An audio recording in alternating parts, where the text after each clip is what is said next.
brand new International Journal of Disease Reversal and Prevention had its share of typical plant-based miraculous disease reversal, after having not one but 2 heart attacks within 2 months, a whole food plant-based diet, and no more chest pain, controlling his cholesterol, blood pressure, and blood sugars, while losing 50 pounds as a neat little side bonus. Yet the numbers don't capture the transformation, the resurrection, from feeling like a dead man walking to getting his life back.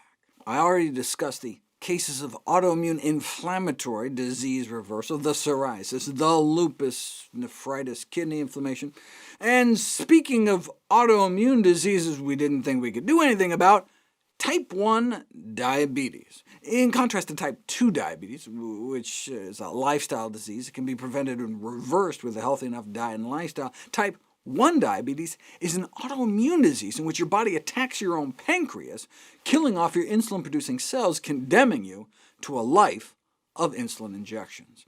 Unless, perhaps, you catch it early enough. Maybe if we can switch people early enough to a healthy enough diet, we can reverse the course by blunting that autoimmune inflammation. Now, we know patients with type 1 may be able to reduce insulin requirements and achieve better blood sugar control with healthier diets. For example, randomize children and teens to a nutritional intervention in which they boost the whole plant food density of their diet, meaning eating more whole grains, whole fruit, vegetables, legumes, which are beans, split peas, chickpeas, and lentils, nuts, and seeds. And the more whole plant foods, the better the blood sugar control.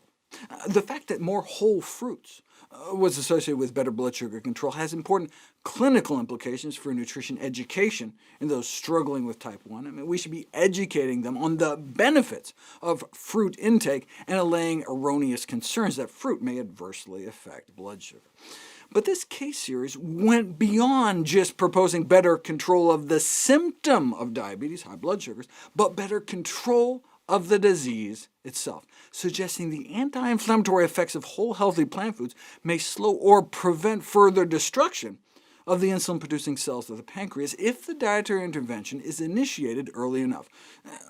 Where are they getting this from? Check it out. One patient who began a vegetable-rich diet at age 3, immediately following diagnosis of type 1 diabetes, but 3 years later still has yet to require insulin therapy, while experiencing a steady decline in autoantibody levels, markers of insulin cell destruction. Another child, who didn't start eating healthier until several months after diagnosis, maintains a low dose of insulin with good control, and even if the insulin-producing cells have been utterly destroyed, type 1 diabetics can still enjoy dramatically reduced insulin requirements and reduced inflammation and reduced cardiovascular risk, which is the #1 cause of death for type 1 diabetics over the age of 30. Type 1s have 11 to 14 times the risk of death from cardiovascular disease compared to the general population. And it's already the #1 killer among the public, so it's like 11 to 14 times more important for type 1 diabetics to be on the only diet and lifestyle program ever proven to reverse heart disease in the majority of patients, one centered around whole plant foods. And the fact that it may also help control the disease itself is just sugar-free icing on the cake.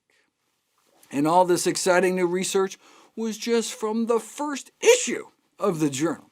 As a bonus, there's a companion publication called the Disease Reversal and Prevention Digest, a companion publication to the International Journal of Disease Reversal and Prevention for the lay public, with the belief I wholeheartedly share that everyone has a right to understand the science that could impact their health. And so, you can go behind the scenes and hear directly from the author of the Lupus series, with bonus interviews from luminaries like Dean Ornish, practical tips from dietitians on making the transition towards a healthier diet complete with recipes.